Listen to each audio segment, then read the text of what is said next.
Армысыздар, бүгінгі тақырыбымыз қарапайым тригонометриялық теңсіздіктер. Бұл дәрісте біз қарапайым тригонометриялық теңсіздіктерді шешуді қарастырамыз. Қарапайым тригонометриялық теңсіздіктерді шешуді қарастырамыз. Мысалы, синус теңсіздігі.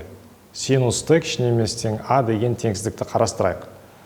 Анықтама бойынша синусты дегеніміз бұл бірлік шеңбердегі нүктелердің ординатасы болып табылады, яғни синусты тең y.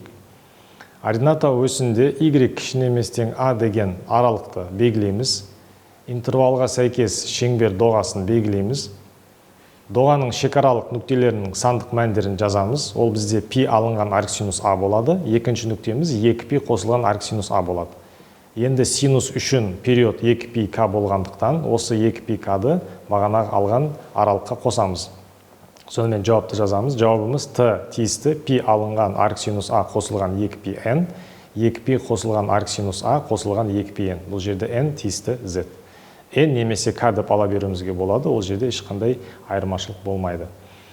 Синус x кіші 2-ден 1 теңсіздігін шешіп көрейік. Ол үшін y кіші 2-ден 1 аралықты белгілейміз. Интервалға сәйкес шеңбер доғасын белгілейміз.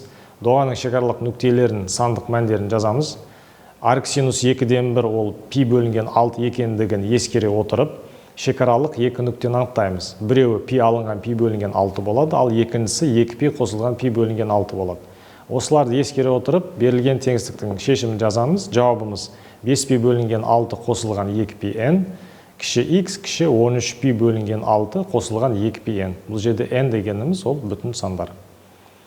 Тағы да бір мысал қарастырайық. Бұл мысалымыз синус x үлкен немесе тең минус түбірасты 2 бөлінген 2 теңсіздігі. Y үлкен немесе тең минус түбірасты 2 бөлінген 2 деген аралықты белгілейміз. Бұл интервалға сәйкес шеңбердің доғасын белгілейміз. Бұл доғаның шекаралық нүктелерін сандық мәндерін жазамыз. Бұл мәндеріміздің біреуі пи алынған арксинус минус түбірасты 2 бөлінген 2, пи қосылған пи бөлінген 4 береді, ал екінші нүктеміз арксинус минус түбірасты 2 бөлінген 2. Ол минус пи бөлінген 4 деген мәнді береді. Енді теңсіздіктің жалпы шешімін жазамыз. Ол теңсіздіктің жалпы шешімі сіздерде экранда көрініп тұр. Енді келесі қарапайым тригонометриялық теңсіздікті шешуді қарастырамыз. Бұл жерде біз енді косинуспен теңсіздіктерді шешетін боламыз. Косинусты үлкен а теңсіздігін қарастырайық.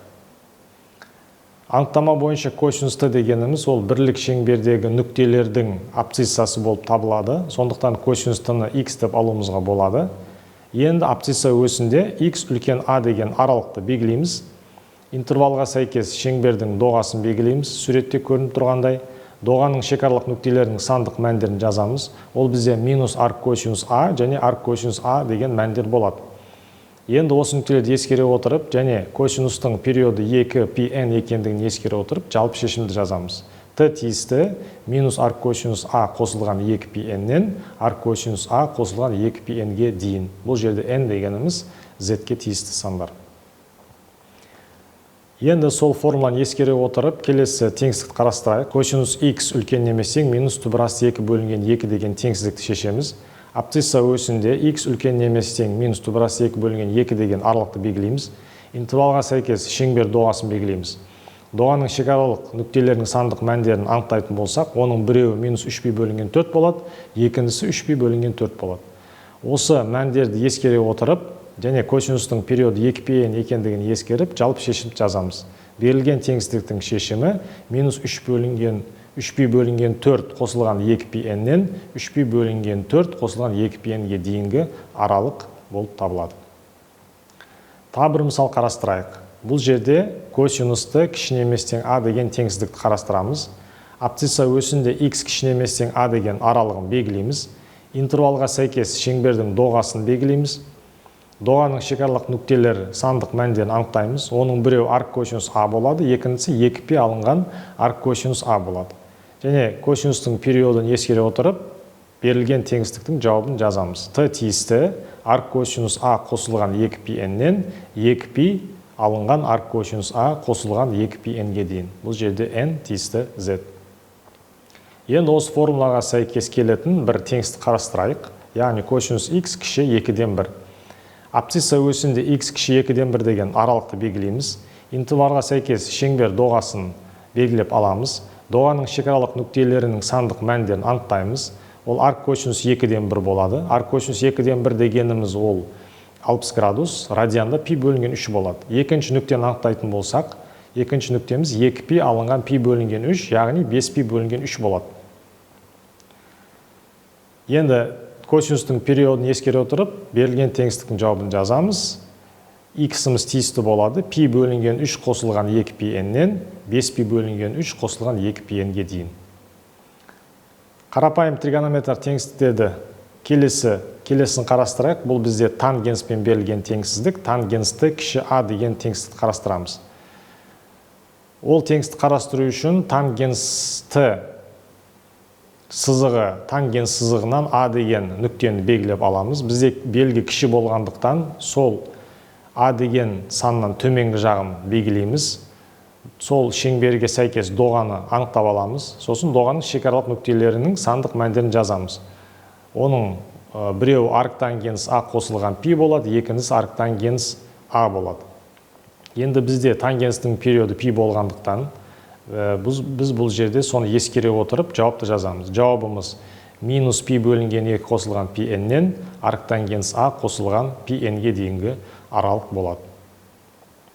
Тангенсті үлкен а деген теңсіздікті қарастырайық. Ол үшін тангенс осінде а деген нүктені аламыз. Және бұл жерде белгі үлкен болғандықтан сол нүктенің жоғары жағын белгілейміз. Және сол белгіленген аралыққа сәйкес келетін доғаны анықтап аламыз.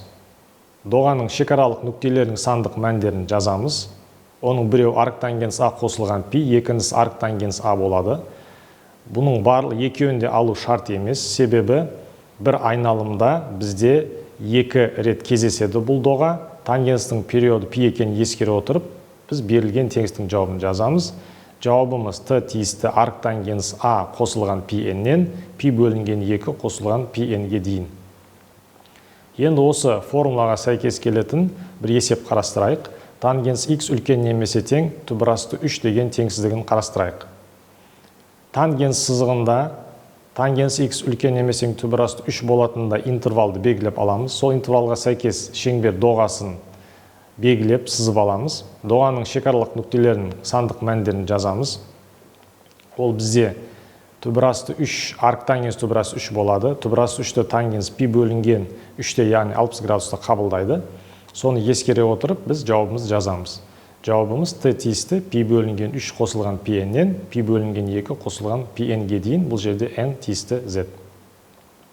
Котангенс теңсіздіктерінің шешу тангенс шешіміне ұқсас келеді. Шешу үшін котангенс оси қолданылады.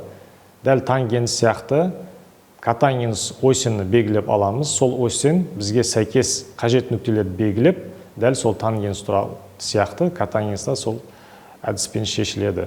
Назарларыңызға рахмет.